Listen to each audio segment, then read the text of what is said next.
But yeah, we can get into one of the things that happened, and that's going to be dropping a couple of days after people see this episode. So I spoke to a juror. His name is Michael Camage. He's a content creator as well. He has a YouTube channel, and I'll shout out the YouTube channel in a second. But he was linking me behind the scenes to do some work, to give some hip hop commentary on some stuff that he was doing. And I think he was also working on something. Actually, I won't reveal what he's working on, but like he's working on documentaries. He's a documentarian. All of a sudden, this out of the blue, he gets picked to be a jury, do jury duty. Crazy. And when they find out they're doing jury duty, I'm finding out from this interview that I have with him, because basically he was picked to do jury duty for the Breonna Warner case, the girl who was convicted of killing A.W.O.L. They don't even know when they go there, fam. No, of course not. They're just like, all right, I got picked for jury duty. Cool, I'll do it. And then they're like, yeah, it's for a murder. Fam, just before we get into the story itself, let me know ahead of time what the jury duty is for, fam. I'm not saying yes just to be yes. If they do that, then like no people are gonna say no. Exactly. Oh, it's this, and like you have to do your duty for society. No, I would have been down to do an M case. When I did my jury duty, I just went there for 2 days, and there were no cases that they put any of us on. So we were just there waiting all day in a room. Wow. At any moment we could be called for a case. Not once. Wow. Wasted 2 of my days, bro. Wow. They didn't even feed us. So no food? No food. That's crazy. I'd crash out still. Bro. Well, fam, like they said, okay, it's 2 days, it's whatever, but they didn't treat Homeboy any much better, right? And I'm gonna be dropping this on Saturday, 6 p.m. He gave me a 1-hour interview explaining everything that happened in that murder trial, bro. All of the details that he's allowed to give, as far as like they gave all of the details of the case. Like he put all of the pieces together of the case that we were like speculating on over here. Yeah. Let me show you something, and I'm gonna play a clip. Exclusive. All right. Snapchat ain't gonna help you, fam. Okay? And you got the clip ready? Big salute to one take, Jake. You know, as far as what can be said, what was, and you know, because a lot of this has already also come out into the public, what was presented to the Crown as far as like the relationship between Breonna and TJ? Because like they said it was established within weeks. Yeah, that's not correct. It was actually established. So, you know, the timeline was, it was December 16th, Brianna at 4:45 a.m. shot Jay Parker, and he died 2 days later in hospital, but they were treating it like a homicide pretty much right from the time the police arrived. So they did, you know, a forensic analysis of the scene, and they didn't find anything. Brianna like knew what she was doing, right? Like it was planned out.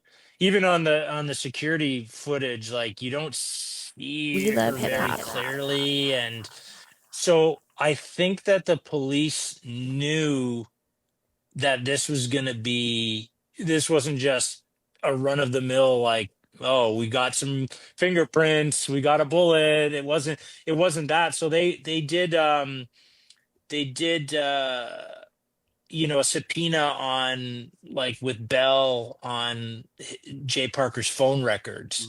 And then they were like, oh, this account on Snapchat was messaging Jay Parker at this time. And the name on that Snapchat was like Bree23X. And that's all they knew, right? There was no Brianna Warner, no nothing. So then they contact Snapchat, and then they subpoena Snapchat's records, and they found an IP address, like the Wi-Fi that was used, and so they were like, oh, okay, there's, you know, there was a few people messaging him around that time, right? But like her messages, like they stopped at like 3:38. He's dead at 4:45, and then she doesn't message him again, right? So they're like, okay, this is a person of interest. Right. And so then they, you know, they find out the IP address. Mm-hmm. They know where the house is.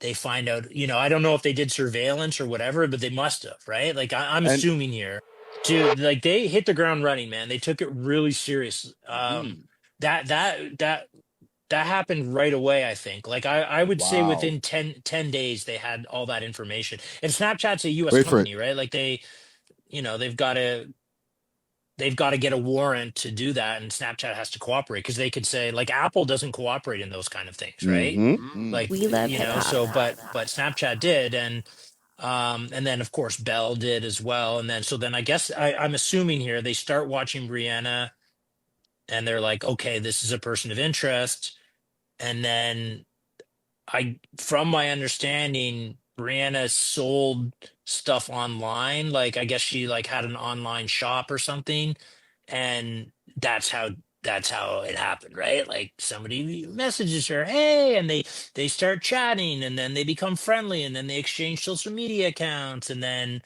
like, but the undercover was working her for months. So that's how, just to fill in some of the blanks, because we were wondering this undercover TJ, right?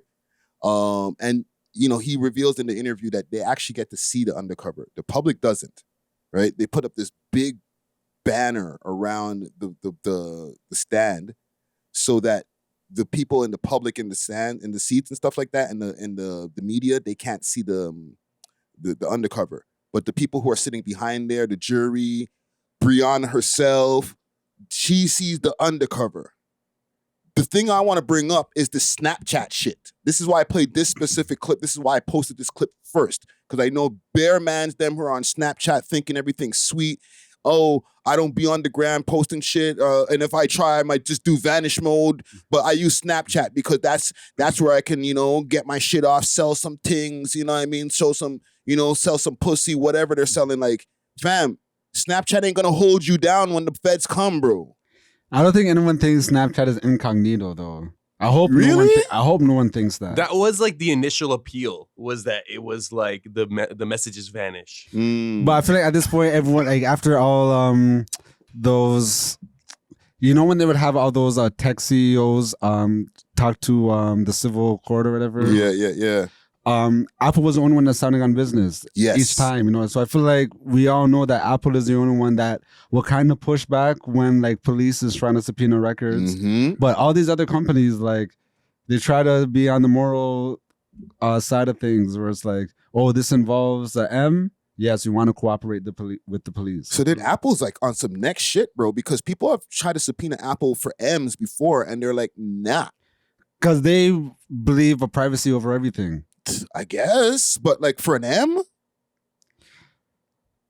I just think it depends on like where you stand on it. Like, I kind of see where Apple's coming from. Like, their selling point is their privacy and like their network and stuff. So if it kind of goes against their terms, like if you kind of sign up for one thing and then the government comes knocking and it's like, all right, I'm going to sell out my consumer base for the government. You know what I mean? Like they rock with the consumer base more. And the consumer base is going to start mistrusting them, because it's like, bro, so you told us you're going to keep everything private, but you did it for this one guy. You let this guy out, or you let the information out for this guy, and I'm supposed to expect you to hold me down? I'm going to go get an Android now. You know what I'm saying? But I just felt that was like a wild point, like, of contention. Like, a lot of mans be talking about these Snap. Yo, hit me on Snap. You know, mans show their burners on Snap, all types of shit, bro. You're not safe doing that, fam. Just because the message disappears doesn't mean that the feds can't get it later. So what is the safest app for Stop privacy? doing incriminating shit. Don't put any of your incriminating shit on any of these apps. I'm old school, so it's easier for me to say that because I come from a time when there was no apps. It's different though. Like, as a man that used to sell a little bit of loud on campus and stuff, like, it's easy to just go on your Snap and put like Q for this. That's what I'm this, saying. that, blah blah blah. Like, you know, and people understand what it is. Like, normally it's coded and stuff, but like, you think, like, obviously the feds isn't trying to like watch mans on that local level, you know. So I don't think no one is really caring to that extent, you know. Yeah, no, I think just like that, just you feeling a little lackadaisical to just use Snap to do something like that. Now, if you fuck around and find a plug and all of a sudden over the next 8 months elevate to become a real big don in the drug game, bro, they're gonna go through your snaps and find your and go through the trail of how you even got there. You have to do a Telegram or like a end-to-end encrypted app. But isn't Snapchat supposed to be encrypted? I'm not sure. Because I feel like all of these apps are sold on the encryption aspect. I feel like even Instagram gives an encryption option at this point too. Yeah, but you know Facebook or Meta is going to cooperate with authorities. Yeah, probably. nobody trusts Meta or Facebook or with the Instagram. Info. Yeah, like, say Zuckerberg's not standing on business. No. He's like, take all the information. We got more. Even that vanish mode shit, that don't make people feel any more secure. You know what I'm saying? And how many times have these guys had data leaks and all these next stuff? Quote unquote data leaks. Selling our info to advertisers, literally. Facts. Yeah.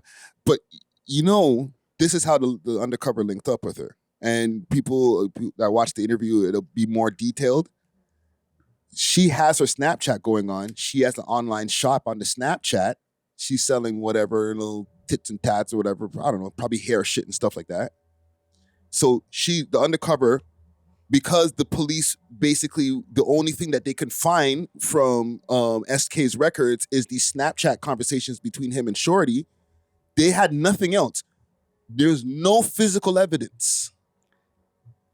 I think that's because I think she just planned it meticulously. So very meticulously, and with it's so easy to get all this information, and a lot of these women be watching pure true crime, Yeah. And in the true crime, the reason why you got caught is because of this, and then this, that. Like, even me, when I'm at work and I just no more act streaming. I watch the Joe, but I already watched on my podcast. I put on some true crime, bro, and it teaches you pure things.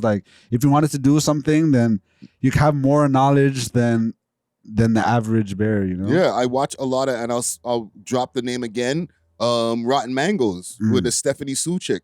Her shit is crazy, fam. She tells bare true crime stories, and I'm locked in. I go to sleep to that shit. So wait, the undercover wasn't in the bin with her?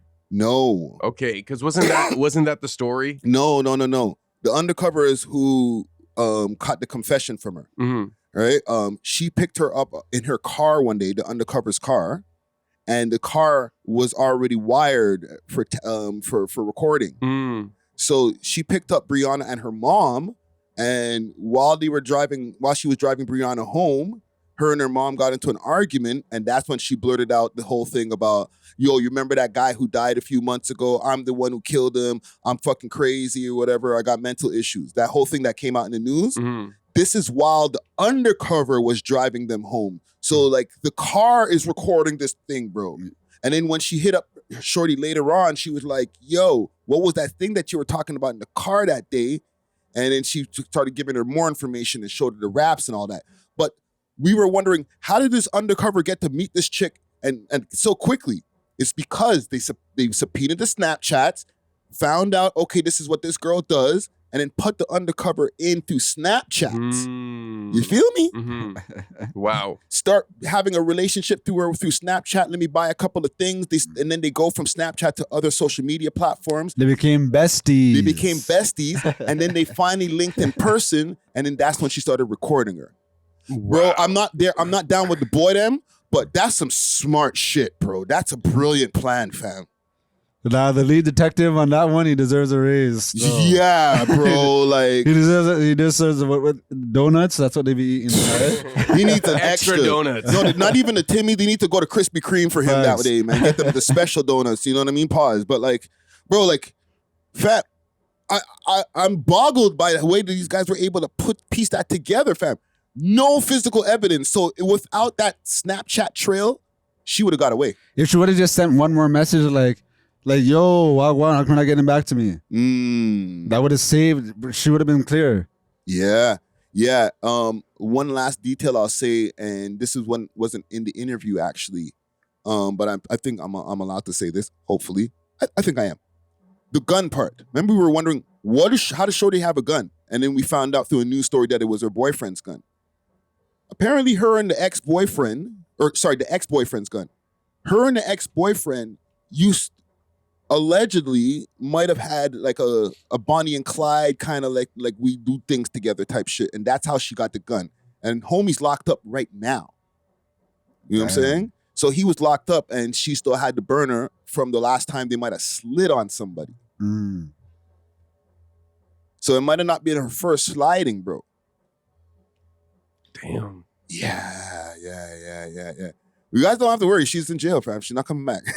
No, I don't know what to say. No, I'm just thinking like, it is kind of fire to like be doing missions with your shotty With your and stuff. shotty, bro. But like, I don't know. I just think it's way better to just like do it legitimate, you know? I don't know, bro. It's a crazy story. There was a mention finally of maybe some kind of motive. And they said that when he was 14 and she was 12, she said that he took advantage of her. Well, so she said when she was 14. No, when he was 12 and he was 14. Okay, when she was 12, he was 14. Yeah. The guy that she smoked took advantage of her. Yeah. But and how old was she when? They were in their 20s when she smoked him, right?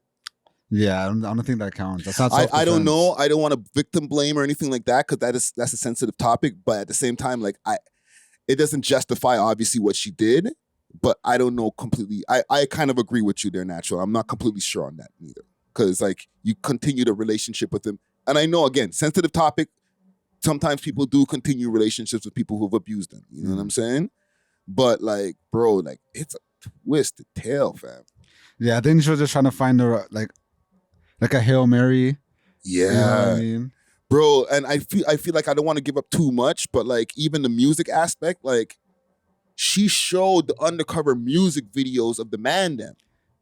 She was on her David thing. Yeah, and she's like, yo, them niggas ain't real like that. I'm the real one. I really fucking catch bodies. They don't catch bodies. Because like, she made music about it too. Yes. And she was like, yo, these niggas ain't tough. They're creative players. I'm the real shit. Like, and she's watching a video of SK and DQ.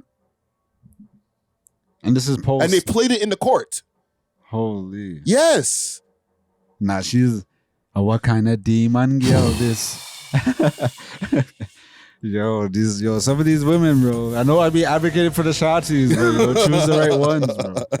Yeah. These shorties will smoke you with their ex-boyfriend's gun. Like, that is insane, bro. And she's relatively attractive. And again, RIP to A.W.O.L. Condolences to his family because it's a very sensitive topic for his family. Thanks for watching. If you enjoyed this video, please make sure to check out these other videos on the screen and make sure to like and subscribe. We love hip hop.